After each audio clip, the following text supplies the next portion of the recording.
Welcome today. This is so exciting. We're going to be learning how to create your own personal dimensional portal. These microtubules are not just in your brain. Where is consciousness? Begs the question, does this mean your cells are conscious too? Big name, big smart people are working on this. So that means that consciousness is doing something inside microtubules on reality, off reality, space-time separation. Spiritual people won't tell you that, is they create time crystals. As you awaken, your kundalini is elevated. Breathe in, sense it spiral up. It's going to go into orbit in a torus around you. Welcome to Becoming Awesome with Peter D. Hey, all you beautiful souls. Welcome today. This is so exciting. We're going to be learning how to create your own personal dimensional portal. It's really, really cool stuff. 4 or 5 months ago, Spirit started showing me these images, and they were quite complex. We're going to get to them in a little bit. And I'm like, okay, I understand. What do I do with it? So the more I focused on it, it started telling me, okay, you do this, you do that. And I'm like, okay, so now what? And it's like, teach people how to do this. It's important for ascension. So that's what I started doing. I ended up writing a description and sent it to my good friend, G.W. Harden, super high level mathematician and beautiful man who speaks with angels, and said, hey, GW, can you check this out? And in his very terse scientific way, he said, I can't add anything to it. You've got this, but you should look at a couple of other theories. So I did. I went and looked at those theories, and I was blown away that what Spirit was showing me has a very solid foundation in science. And we're going to learn some of that science today. So this presentation is going to come in several parts. Those of you watching will get to see a PowerPoint describing the theory and explaining the steps for creating your portal. Then we're going to open up to questions to those who are live here now. And then after that, there will be a practice session that will not be on the YouTube video if you're watching this, but you can look under the classes under becomingawesome.1 if you want to take advantage of that practice session to be able to start to create your own personal portal. But hopefully you're going to get everything you need right here. So let us begin. Okay, accessing your personal dimensional portal. If you want to follow up on this, remember the website is becomingawesome.1.one. Now, this was the image that Spirit started showing me. It's two toruses, donuts of energy, with the person in the center. One torus is rotating upwards and then spirals down through the core of the person. The other torus is rotating downwards and spirals up from the bottom through a person. And they spiral in different directions. This is super important. The spin is going in two directions at once, through the two toruses, through your energy field. And what I was shown was, or understood from what I was shown, is that if you can create this state using your awareness, your focus, your breath, your energy, if you can create this state, then you're going to open up a dimensional portal that will allow your consciousness to move through time and space. And maybe even more than consciousness, physically move through time and space, i.e. shift timelines, bilocate, all that stuff. Now, the key here is to understand is that this is not something new. This is not something that's just coming new to the planet. If these fields didn't exist, you wouldn't exist. What's new is being able to understand that we can access them. We've reached enough level of consciousness to know that we can go into these fields and actually start to create something by using them. So let's begin the scientific explanation. Please hold all your questions until the end of the PowerPoint presentation so that, and there's going to be some complex stuff, so jot your questions down if you need to. All right, let's start with Stuart Hamerhoff, okay? He's an anesthesiologist, a quantum theorist, quantum consciousness theorist, a researcher, and just happens to be director of the Center for Consciousness Studies at the University of Arizona. So he's pretty high up in the academic world. And Stuart was asking the question, where is consciousness? Now, being an anesthesiologist, what he would do is he would start to take areas of a person's brain and deaden them, put them under, right? That's what anesthesiologists do. They put you under and to see when the person was no longer conscious. Now, you know this, you have these autonomical functions, right? You can breathe, your blood pumps, even though you're out, like you can be in a coma, but you're still breathing and your blood's pumping. So there's a difference between conscious functioning and this other stuff that's automatic. And he was thinking by deadening different parts of the brain, we could see where the consciousness actually is in the brain. So he started doing parts of the brain and it wasn't specific enough. So then he started working on individual neurons. What in your brain, these are how your synapses are connected and they fire and all the beautiful neural networks and thought move through you. He started working on deadening individual parts of neurons to find out where the consciousness was. And through trial and elimination, he discovered that they were in microtubules. So these are little tubes that are very prominent at the ends of your synapse, the little connectors, very prominent, and that send the information back and forth. And the microtubules is where consciousness is housed in a physical human body. So here's a big blow up of what a microtubule or drawing of what a microtubule could looks like. And you see those little green tubes in there are the microtubules. Right? And they're there. Now, what's interesting is microtubules are not just in your brain. They're in every cell of your body. Which begs the question, does this mean your cells are conscious too? And of course, the answer is yes. They're not as connected into these big groups of synapses that can fire all at once, so they don't have the same level of consciousness that we have. We're going to talk about this later when we get into fractals. But Spirit tells me, and you guys know this who talk to your body, yes, your cells are conscious. And because microtubules are housed in there, we can have scientific evidence that, well, maybe this is why or how they're conscious. Now, Stuart friend came to him. He was so excited. I discovered where consciousness in your body. And his friend came up to him and said, so what? You don't know what consciousness is and you don't know how it works. You just know where it is. And he's like, wow, you're right. So he started the quest of discovering as a research scientist, as an MD, where is, or excuse me, not where, but what is consciousness and how does it work? So let's start with the traditional scientific view, and that is that consciousness is mechanical.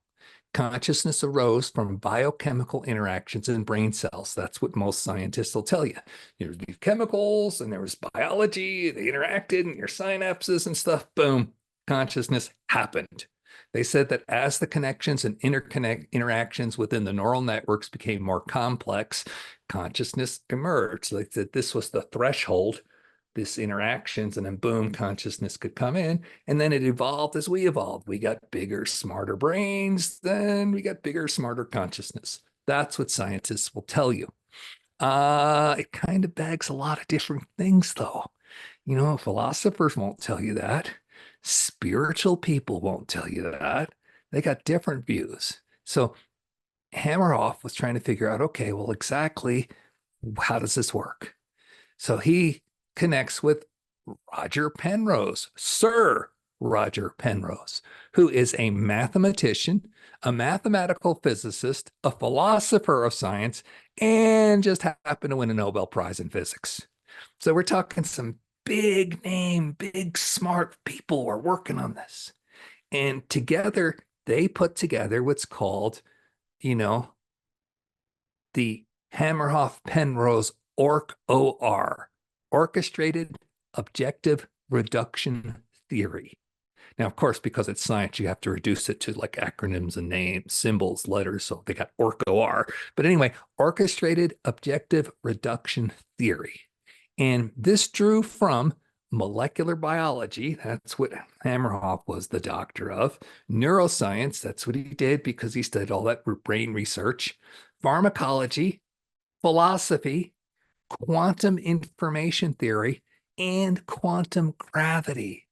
Yeah, Einstein, the Einstein's curvature of space and time and all that. That's part of the deal too.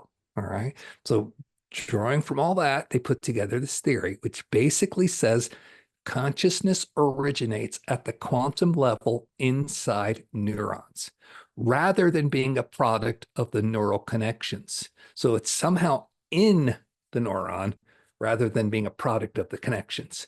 They believe that ORCH-OR to be a quantum process orchestrated in the microtubules. Now, orchestrated means directed. There's a conductor. There's orchestration going on. All right. So that means the consciousness is doing something inside microtubules to express. And it's inherent in their name, orchestrated objective reduction theory. Okay. In this view, consciousness is based on non-computable quantum processing performed by qubits formed collectively on cellular microtubules, a process that gets amplified significantly in your neurons. Now, this is a really big statement to unpack, and I'm going to take it in little pieces. So non-computable means it's not just mechanical. In other words, you can't make a computation of this is the input, that's the output. It's not like that. There's more to it than it can be computed. And it's quantum, which means it's happening on a very tiny scale.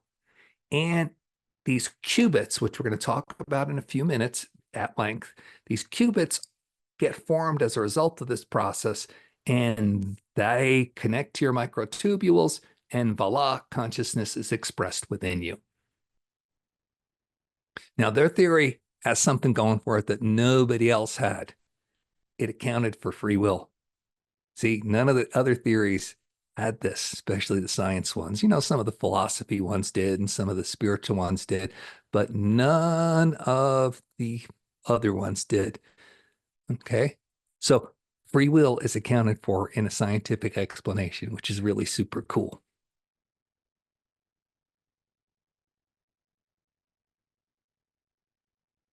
All right. Now, if you look at this drawing, you're going to see that the synapse has the little microtubules inside it. And on these microtubules are these protein qubits. All right.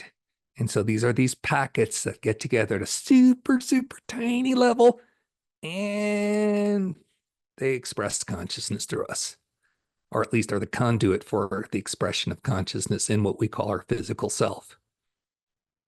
Now, OR theory asserts that consciousness emerges as the complexity of the computations performed by cerebral neurons increases. So the more you have these neurons firing and stuff, the more you can say, oh, this is consciousness taking place here.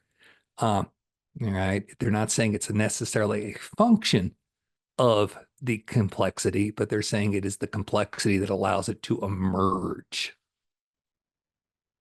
Consciousness is based on non-computable quantum processing performed by qubits formed collectively on the cellular microtubules, a process significantly amplified in neurons.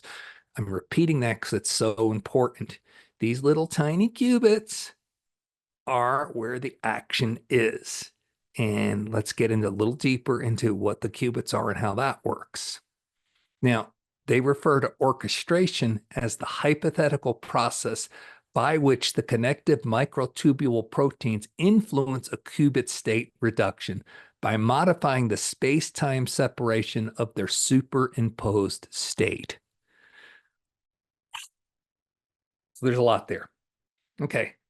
So these little connective microtubule proteins modify space-time separation.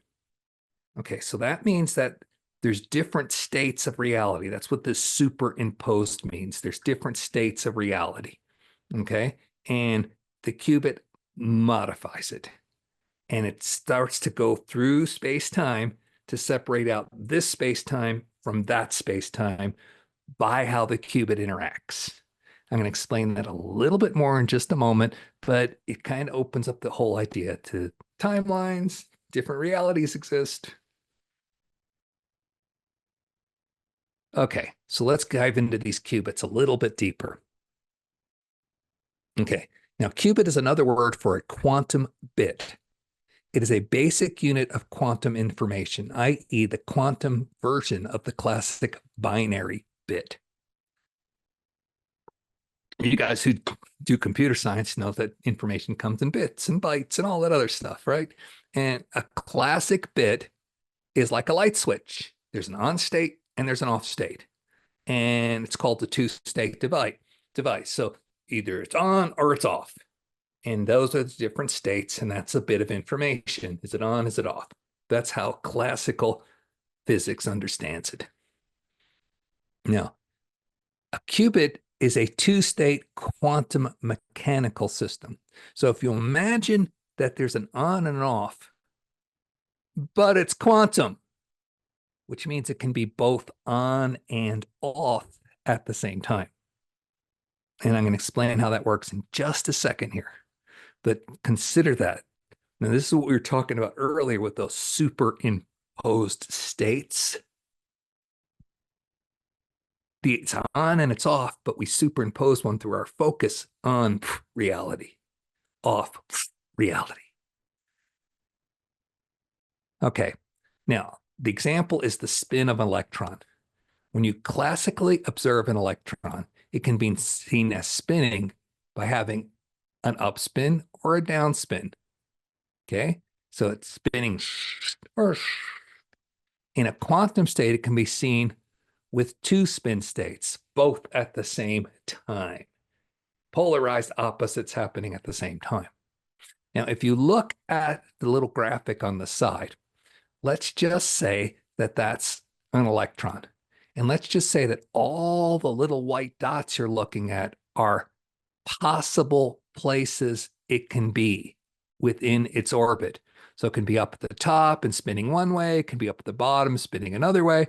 And it's got all these possibilities. And in fact, everywhere in that biggest circle are all possible states that it can be in with all possible directions of spin.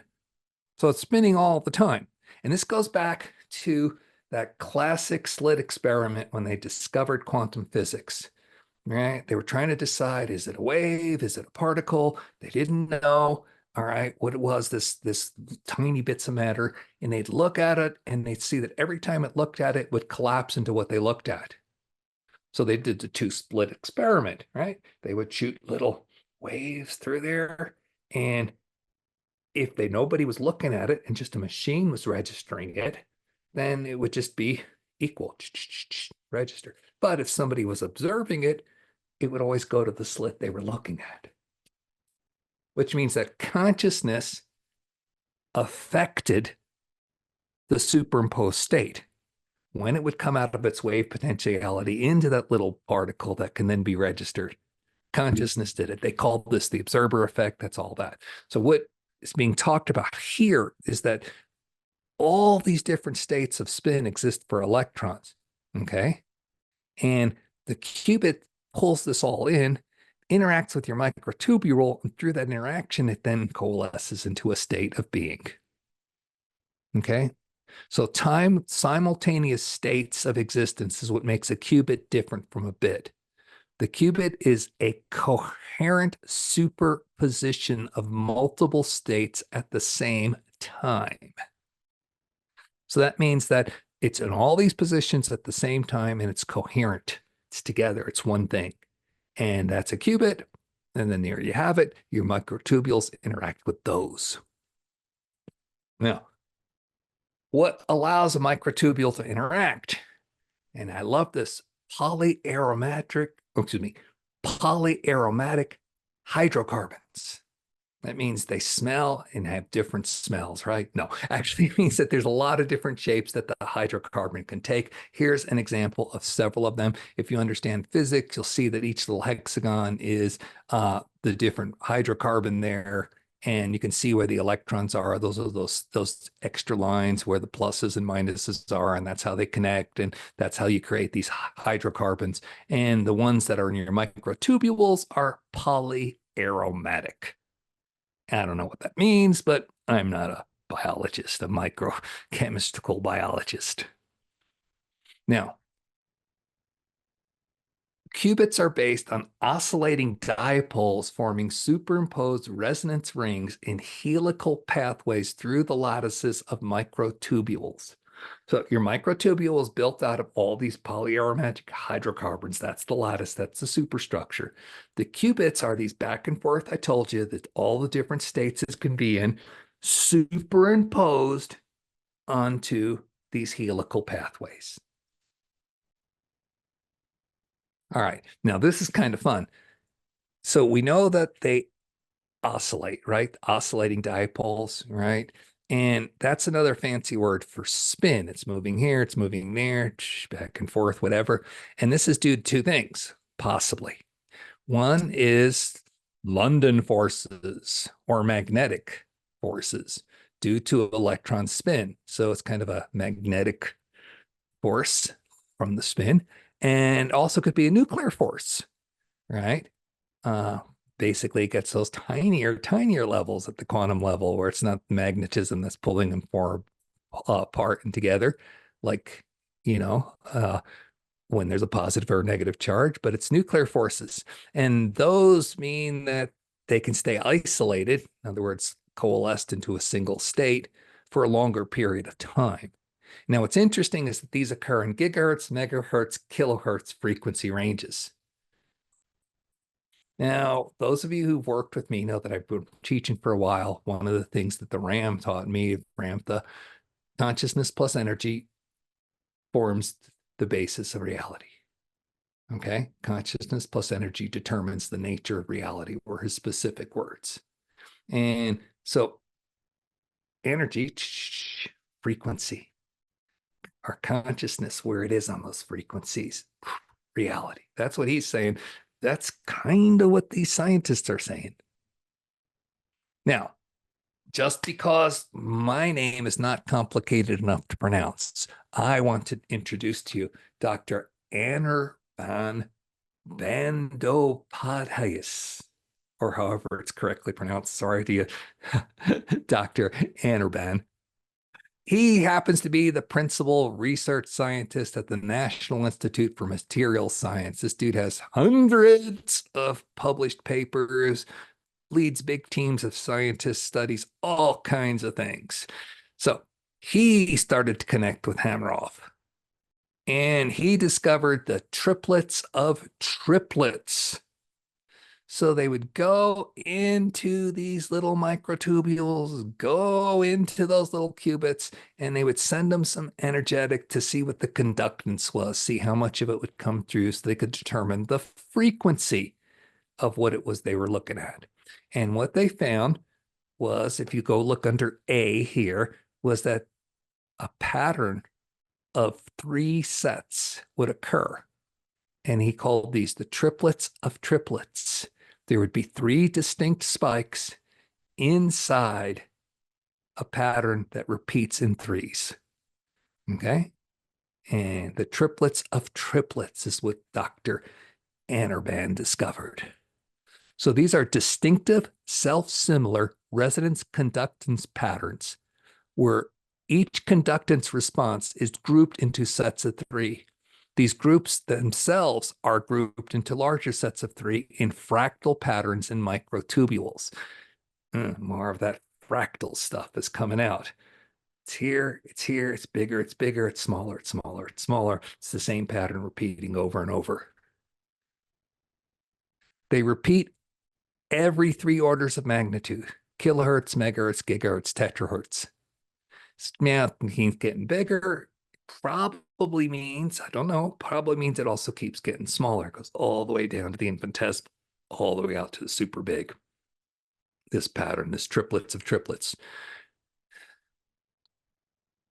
Now, what makes triplets of triplets so very cool is they create time crystals. Just when you thought you were confused enough. Oh, yeah, time crystals. Right, exactly. Okay, so Annerban found that triplets of triplets are phase shifted to make a unique structure called a time crystal. So that phase shifting that we were talking about, where there were these superimposed states that they can be all at once, creates a time crystal. and time crystals actually go all the way back. Biologists have been talking about them since the 1960s. So this is not just stuff they're inventing now. It's got 60 years of work already looking at this stuff. In ordinary crystals like salt or quartz, atoms are arranged in a repeating spatial pattern. So you know this. So the atoms form together to make a molecule. That molecule repeats. Boom, you get a grain of salt. That's why it's a crystal. It's shaped in a square or its beautiful shape, whatever it is. That's how crystals work on the physical level. Now, in a time crystal, the patterns also repeat, but they repeat in a regular cycle of time, returning to the same positions over and over. So that means there's changes. In other words, those superimposed states, this state, that state, this other state, let's go back to this state, that state, this other state, let's go back to this state. Okay. So there's actually a movement through time in a single solid object. I don't know how that works. Now, this movement happens without using any energy. It's stable, perpetual motion at the quantum level. So all these people who sit there and say, oh, there's no such thing as free energy, there's entropy, it always deteriorates. Not at the quantum level. The quantum level, it's continually moving and continually generating, and it's stable, which leads to the discussion of 4D matter. Yeah. Forget 3D stuff. Knock on wood, knock on something in 4D. But that's a whole nother topic that I can't really teach about because it's just a question of how cool is that? Now, my takeaways from all this. Number one, consciousness requires spin. That oscillating dipoles that we are talking about that can be spinning this way or that way. So consciousness is related to spin. All right. Consciousness qubits are based on oscillating dipoles forming superimposed resonance rings in helical pathways throughout lattices and microtubules. These are science words, not my explanation of it. That's how they describe it. All right. So the qubits that are attached to consciousness are on these dipoles that go back and forth that create these helical pathways that are in your microtubules.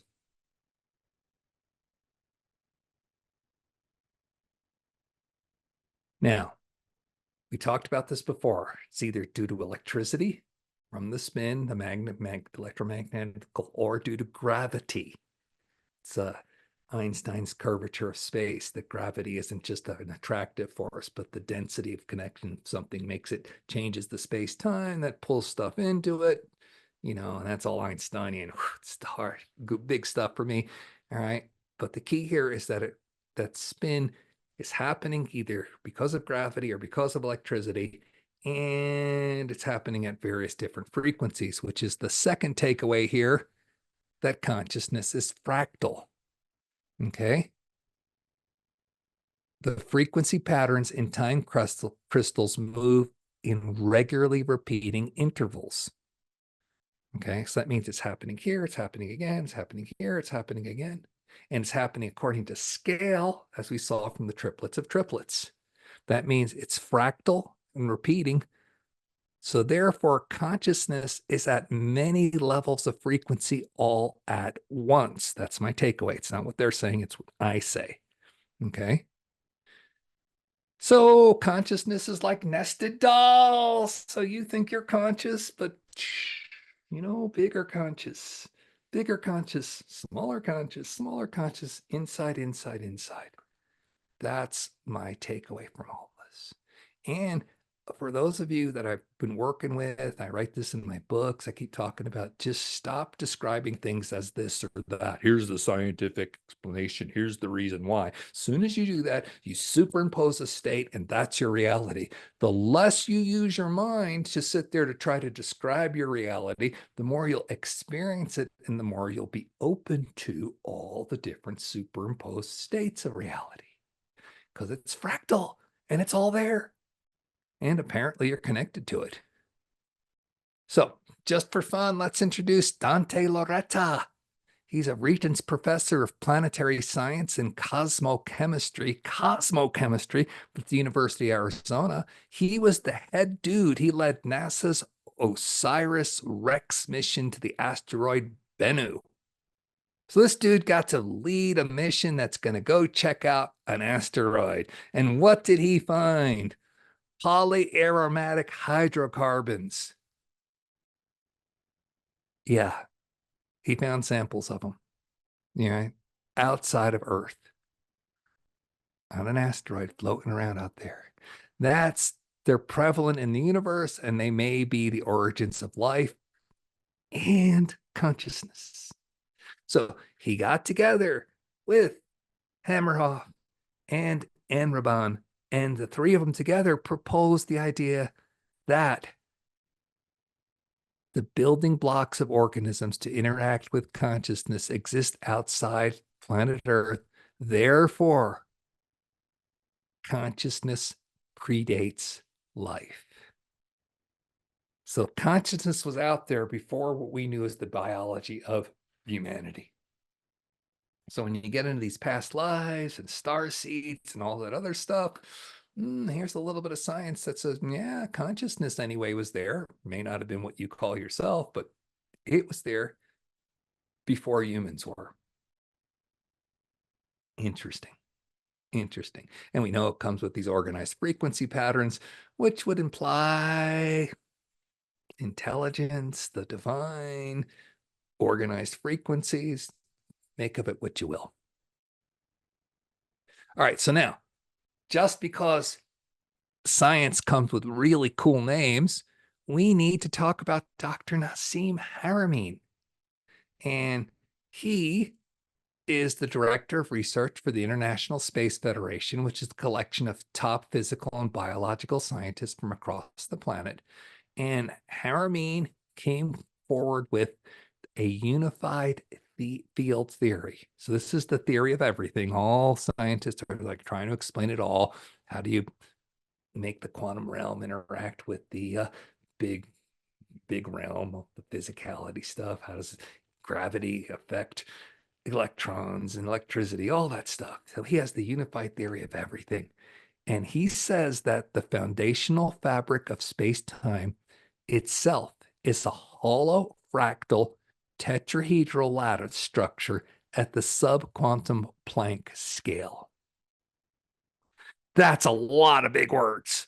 So holofractal. So it's a hologram and it's fractal, which we already saw from the consciousness thing. It repeats at different levels, okay? Tetrahedral. That means that there are these structures that connect, in this case, a tetra, which means that the number of sides he's referring to, lattice at the subquantum. So smaller than quantum particles, Planck scale. Super, super, super tiny is what we're talking about there. Okay.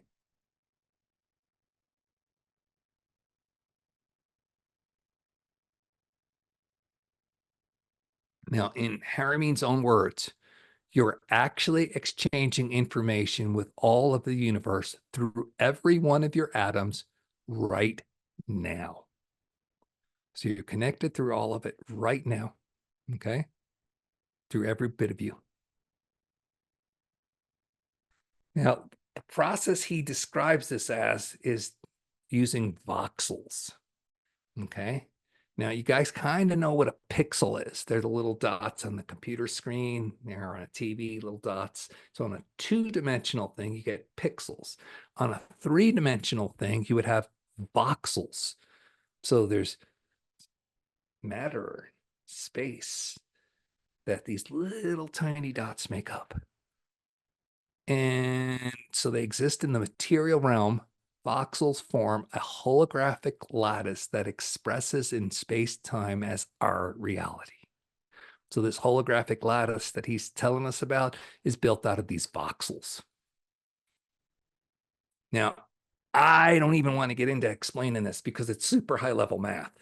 And math was just something that made me go, oh. So if you want to learn all that stuff, go to spacefed.com and take the classes. I mean, why not get yourself a degree in physics? and learn all this stuff. It's cool. Voxels are all connected. All right. So within every voxel is a toroidal wormhole. And it's not just one, it's with every measurement on that Planck scale. There are toroidal wormholes. And when I had this explained to me, it was by G.W. Hardin. He said that the number of wormholes within each voxel is equal to half the number of voxels in the universe. What? So it's super, super tiny. We're at the Planck scale and we're measuring super, super tiny. And there's all these little tiny wormhole toruses that are there, and they're connected pretty much to every other one. Not all of them, but at least according to DW, they're connected to half the number in the universe. Wow. So this picture I kind of like. So you see a nice toroidal wormhole, and you see these other toroidal wormholes floating around, and pretty much you can move information between them. They're all connected, according to Haramein.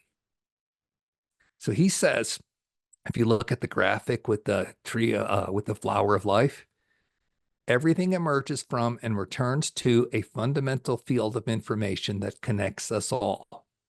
He goes deeper. There is an interaction between all things in the universe. It is a network of interconnected structures that communicate with each other.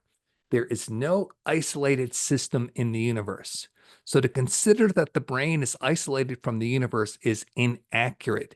It is as if there were communications between all scales and the result of what we call the consciousness of existence.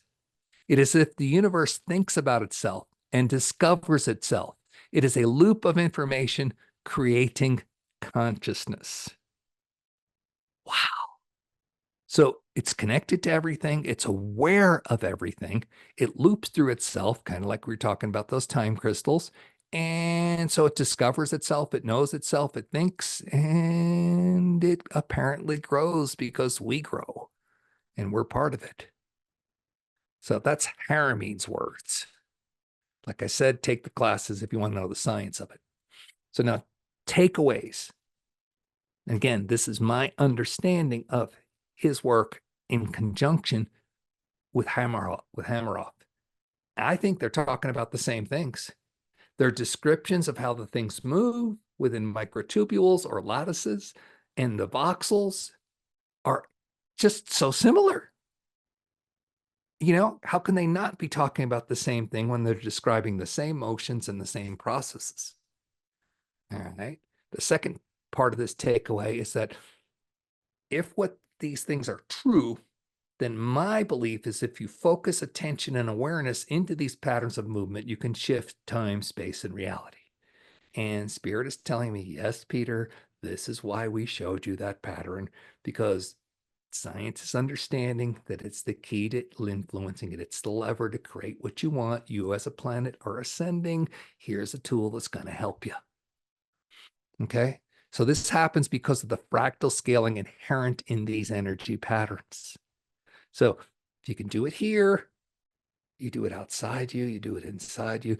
Some of you on this call have had healings. You've done work, you've released stuff. All of a sudden, your body's physically different. You've had healings. So you know that you can change things by energy release patterns. I mean, you've experienced that. Some of you on the call have done that already. Okay. And I think the movie Contact may have already described this process. Now here's an artist rendering that I found on YouTube, and I took some of the bits of it to explain what was going on in the movie Contact. You see, they got 3 rings. Notice that 3 again, triplets of triplets. And they got 3 wings, and they're all spinning in different directions. Okay. And what they do is they start to throw some energy in there and start to pick up the pace, spin it faster and faster, and that creates more energy through the toroidal spin.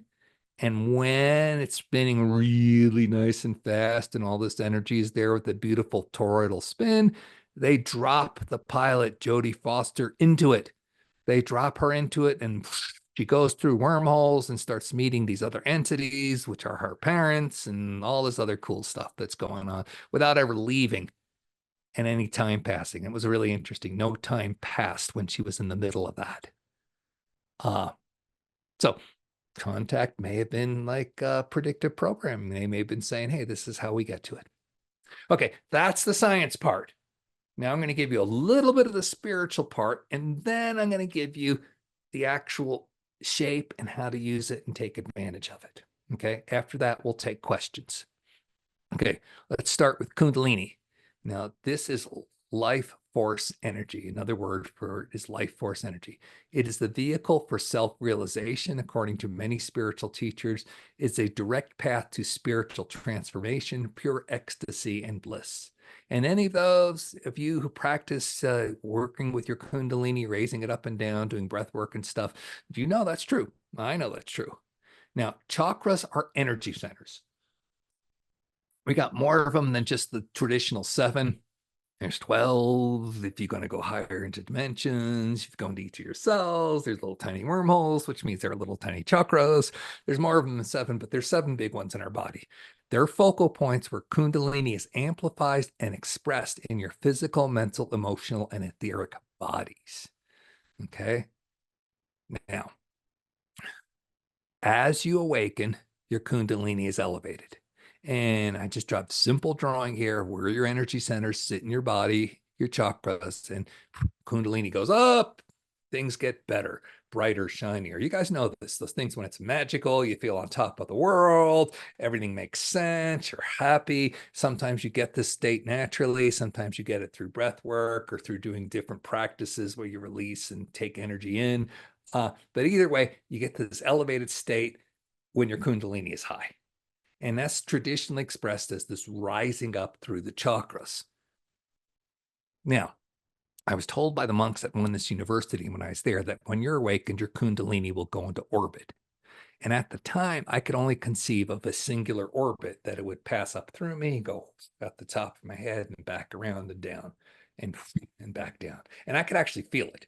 And I still feel it when I focus on my Kundalini. It does rise up in me and then orbits around me and comes back in. I mistakenly thought it was a 2D orbit as depicted in this graphic, that it was just one simple circle. Okay.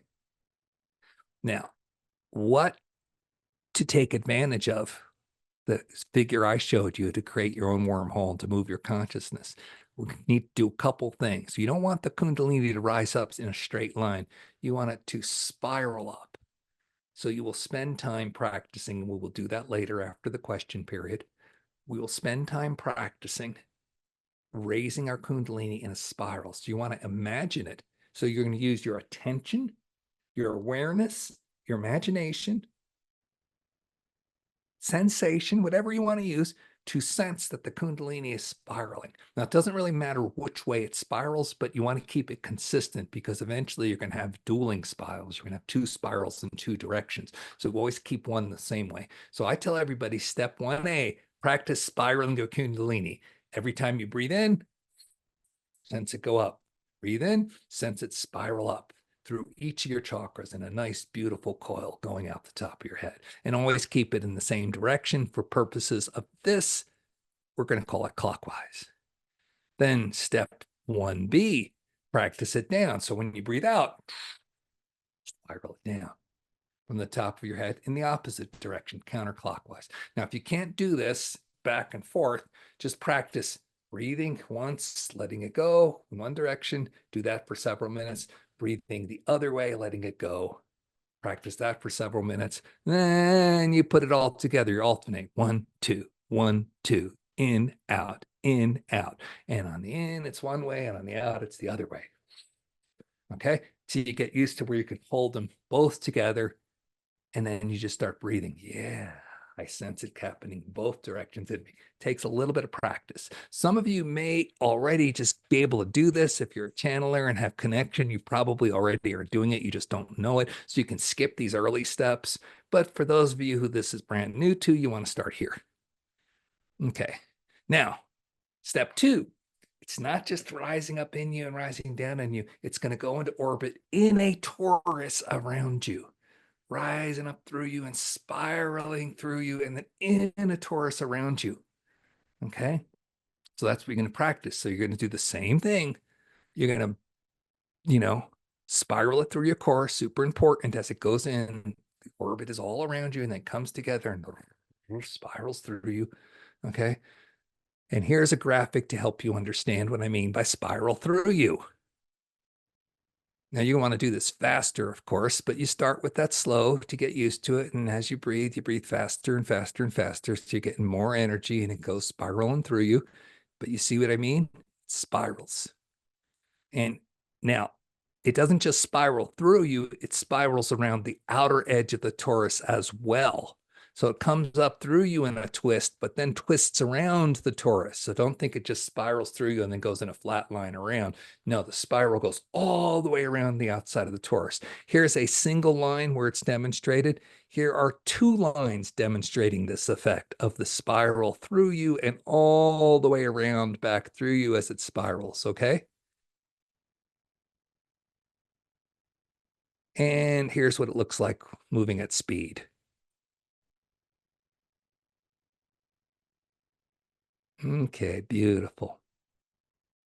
Now, step 2, you're going to practice the Kundalini torus in one direction while you inhale. So you're going to practice that spiral you did, but this time it's going to go around you into the torus. And you're going to practice the inhale in one direction. Then in the opposite direction, you practice the exhale, where instead of rising up through you, it goes down through you in a spiral, counterclockwise if you used clockwise, opposite direction, and then comes back around through you. And you just got to practice it. It took me like maybe about 3 or 4 days of trying it one way and then the other way before I could put it all together. It sounds really complex, but you can do it. So step 2C, you alternate up through you, around, down through you, back. Okay. So it'll look like this. Inhale, spiral up, exhale, spiral down. Okay. And then you just get used to it. Then you're ready for step 3, simultaneously spiraling up and down with every breath as fast as you can. See them going in both ways as fast as you can. This is when you will have created your personal portal. Okay. Now, this is from the movie The Fountain, which I think, God, I'm forgetting the guy's name. David starts with an A. Anyway, he created this beautiful movie, The Fountain. And here's the main character, Hugh Jackman, and he's in his own bubble and he moves through time and space through his own bubble. And I saw this and I said, oh my God, this is what got me thinking on this whole thing of creating your own personal portal. Okay.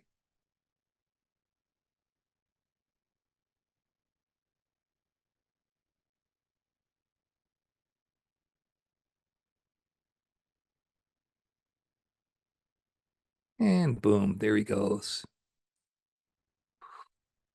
So that's just beautiful graphics. If you want to see the movie The Fountain, it's crazy. It's about a guy trying to live in 3 timelines at the same time, trying to keep his wife alive. Now, Spirit tells me that everything on this list is something you can possibly do. All right. You can remote view. You can move through time. In other words, go see what happened in the past, go see what's happening in the future. You can speak with other beings. Channelers already do that, but you can do it more effectively. All right. And which also means you can move your consciousness through space. So if you want to start visiting starships and ET brothers, yeah, use your personal portal to get there. Okay. If you want to manifest something, have something, see the timeline where that's going on. All right. You want to be physically healthy, you manifest that with your body. All right. If you want to visit someplace, right, and possibly even bilocate, that's where that goes. If you want to glean knowledge, I'm already doing that, just getting information from the universe that's happening unconsciously, but you can actually use this portal to get it open and then focus on what you want to know or change timelines. Okay. All right. So, and you probably want to start with small timeline changes, like just one thing is different. So you can start to see what you're getting results. So what you'll do is you'll choose a focus before, and then you'll create the timeline or you create the personal vortex, and then you'll drop the pilot through it just like they dropped Jodie Foster through it in Contact. So then you'll hold in your consciousness what you want. Some people like Joe Dispenza say it's hard when you're out there to hold different things. So you should draw a symbol that means something to you. So you draw the symbol and then you write down everything the symbol means, and then you just focus on the symbol. Uh, so it depends on however you focus best, is whatever works for you. But you see it, imagine it, feel it, receive it. We've taught how to pray on the channel a lot. So you use the effective steps of prayer. And then when you get to this place, you create the portal and see yourself already experiencing the outcome. That's what I mean by dropping the pilot into it. Hold that for a period of time and then see what happens, because this is all brand new stuff to me. Okay. So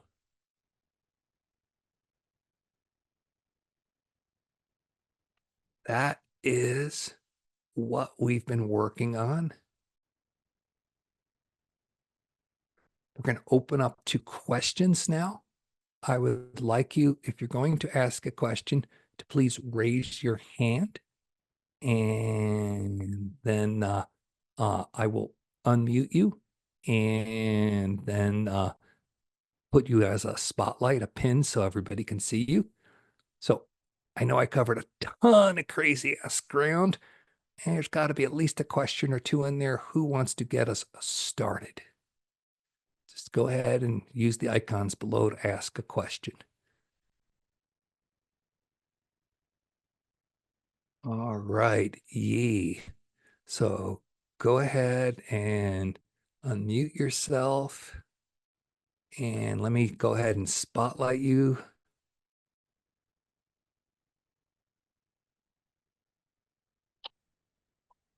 And let me spotlight myself. Okay. Lee, what's your question? I have several, but I'm gonna start. Can you hear me? Yes. Good. Um, so with all that said, since they found what how the components or structure of consciousness, does that mean someone can create consciousness? Yeah, probably. So it could be a self-organizing principle. Like, they've done those experiments where they get the components of life, Yeah. and they put them in an incubator, and all the organic compounds needed for life, they put them in an incubator and they give it time, and then life shows up. It's probably the same with consciousness, because it's a fractal pattern that reoccurs at different levels, which means that since consciousness is in the universe, and what Haramein says the universe itself is conscious, that means that when it's applied in the correct procedures, then you create more consciousness. So yeah, probably is correct that it can be made. And you think that's the intention of a divine? Have Uh, fractal of self to create divine themselves? Like, it doesn't make any sense to me. See, it does to Not me. yet. It does to It me. It's does? like, so in the Western Bible, they talk God created the heavens and the earth, and then he was happy, and then he made man, right? So that's what they say. In my cosmology, the divine created many divines who also have creation, because it's more fun. And Mm. creation grows, right? The more you experience, the more you grow. So yeah, that's how I understand it. Now, if you want to take the divine out of the equation, it's hard to do when you got people like Harriman saying that, the universe itself is conscious and it's aware Mm. of itself.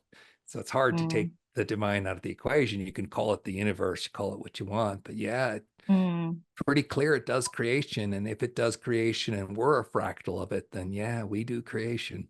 Mm. Yeah, I didn't realize you can create another creator.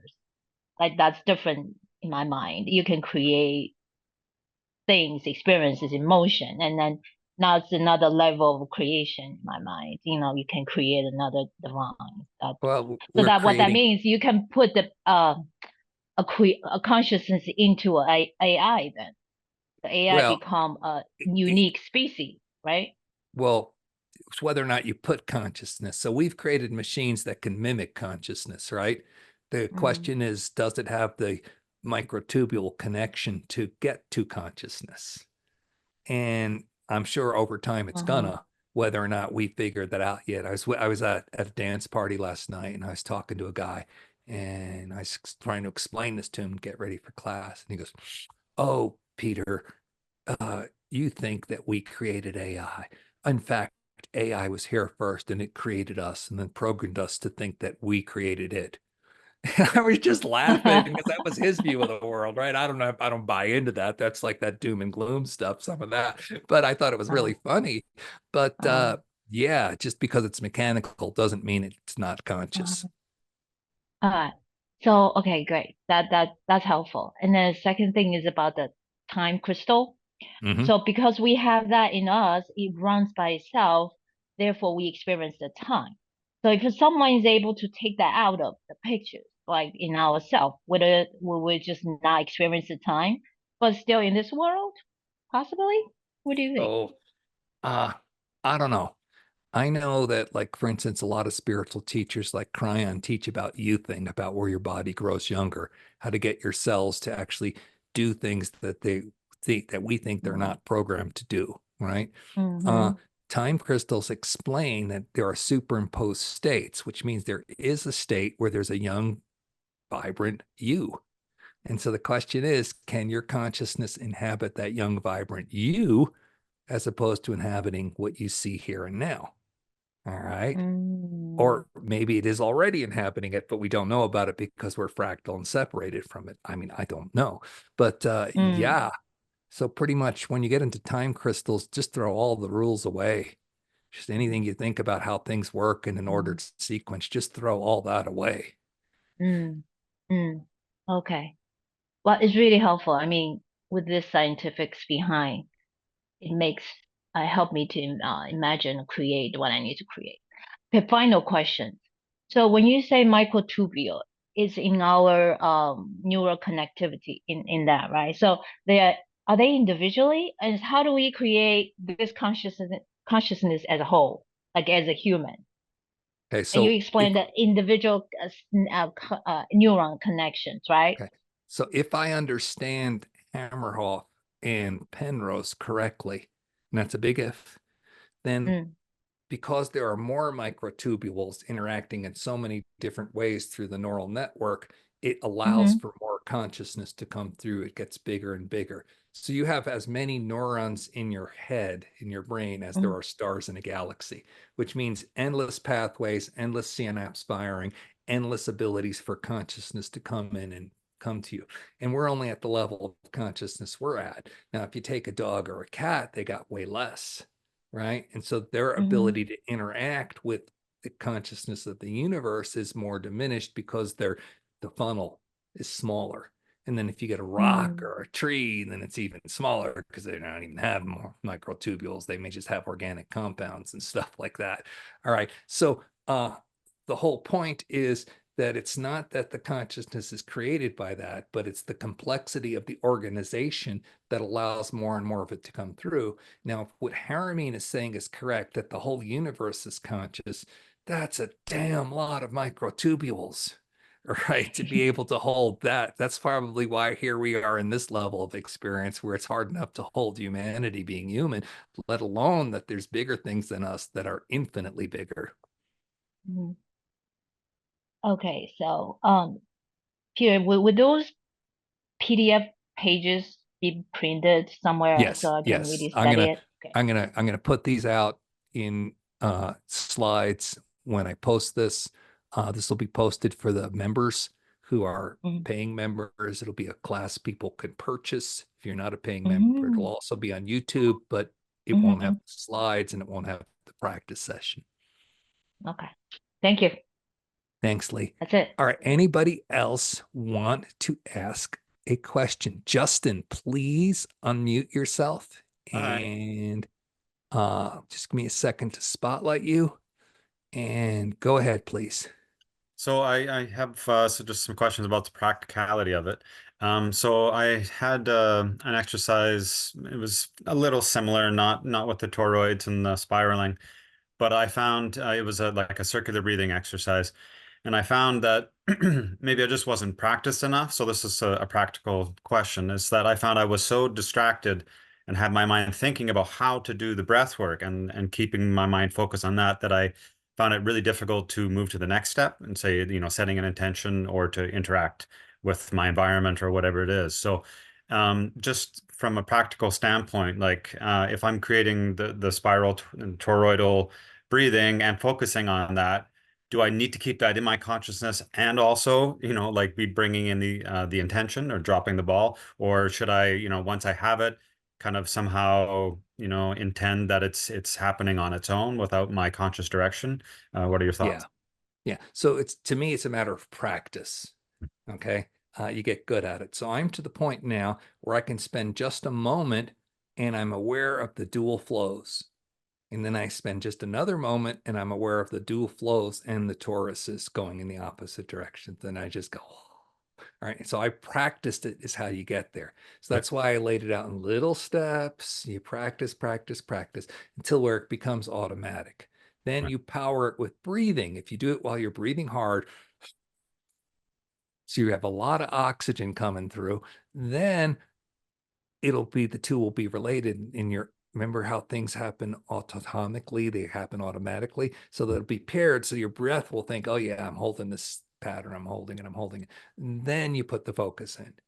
I highly recommend you do your focusing first. You make a very clear image, those steps of prayer that I was talking about, stuff like that. You make very clear what it is you want, either draw an image of it or a symbol to represent it. And then when you're in that state, you just hold that. So don't try to think it up at that time. I know this happened to me early on. Whenever I would do spiritual work, I'd go see a master who could channel, and I'd get in their field. And soon as they asked me if I had any questions, because I was in their field, my mind would just go. And I had no questions because it was just a matter of connecting, and that's all that mattered. I was in the energy field. So do your visioning first and always see it already done. You don't ask for things, you see that's already happened as your reality, and propel it with an emotion of gratitude as well as your breath. And then see it, feel it while you're in the Taurus and start to see what happens. Beautiful. I love it. Thank you. Beautiful. All right. Any other questions? Okay, that seems to be our questions. So Hang on, Peter, can I just add something in? go ahead, Tracy. Please hang on a second. Let me spotlight you. So I just wanted to offer, everybody's different, right? And some people aren't visual. So I wanted to offer some alternatives. So if you're a more feeling state person, you could sense the motions going around. If you're more auditory, you might want to hear it. It's like a whoosh that you kind of imagine is going. But overall, what I want to remind people is this is a natural state. It's happening all the time. For many people, when they drop in, they're already going to see it kind of or sense it how it is, because it's always there. And to me, the actual practice, what we're getting to is like when you were a kid and had a top and you'd pull that string and it would spin, spin, spin. We're using our consciousness to ask this to spin faster, right? And in concert with our intent that we hold. And so that it's naturally going to create within the spin, within the tubules, however you want to think of it, that the consciousness, the creation that we want is in there in this field. And then it customizes to what we are holding the intent that we can use it for. That's beautiful, Tracy. Thank you for adding that. That is so important. Let me just highlight that if you see things, you see it. If you sense it, you sense it. If you imagine it, you just be aware of it. And this is why I'm always, always telling people clear, clear, clear, clear. Share all the tools on our website, all the sessions we offer. If you have blocked emotions, unexpressed emotion, the emotions collapse into a density. That density is what prevents the spin of access to the superimposed states of bliss and what you desire. So That's prerequisite. Don't expect you can make all this work. In fact, if you do start breathing heavy and making toruses, you're going to have a lot of motions come up if you're all blocked up, because that's just how it is when you throw that energy in the mix. Okay, Miriam, I'm going to spotlight you. If you can unmute yourself, please, and ask your question. Just a simple question, really quick. And by the way, I agree with you about all the clearing and everything you said is spot on. Just about the breathing, the breaths, are they fast or are we doing them slow? I just want to clarify. They're quick breaths. So you want to start at whatever pace is comfortable because you're focusing on the spiral. So it's going to start slow, but when you get good at it, you're going to go as fast as you can. When I used to go to the Ramtha School of Enlightenment, he would say, you're going to learn C&E, consciousness and energy. And he'd put us in a certain mudra like this with our hands. And then he would have breathe as fast as you can and spin your bands in both directions. Of course, he never said what your bands were and what both directions were. It took me decades to research this and have Spirit show me the dueling Toruses. Okay. So thanks, Ram is great. Set me on that path. But, so we had to start by breathing fast. But then the consciousness, the mind comes in to spin bands in two directions. So I don't think that was useful. I think it's more useful to just practice seeing the energy move through you. And as you get the flow going there, go faster and faster and faster. And that's when you juice it. So you're going to eventually end up with both states going. And then you get to a really elevated state with both the oxygen and the kundalini and the energy field. Drop the ball in, drop the intent in. Okay. Great. Thank you. Beautiful. Very helpful. All right. Ultimately, those bands are going to spin faster than we can breathe. That's what my team says. Way faster. All right. Anybody else have a question? Okay, I want to thank everybody who's watching this on YouTube. Oh, so grateful. Please remember, like and subscribe. It helps the channel grow. Share this video, especially with your science geek friends. Let's go geek out on science. It's really cool. Or your spiritual friends. Say, hey, there's some science to what you were talking about. Share this video, please. Put your comments below. This is a discussion. I've been looking at the comment thread in the meeting, and there's some really good things being said. Let's be able to share that with everyone. All right. So those of you watching, many blessings.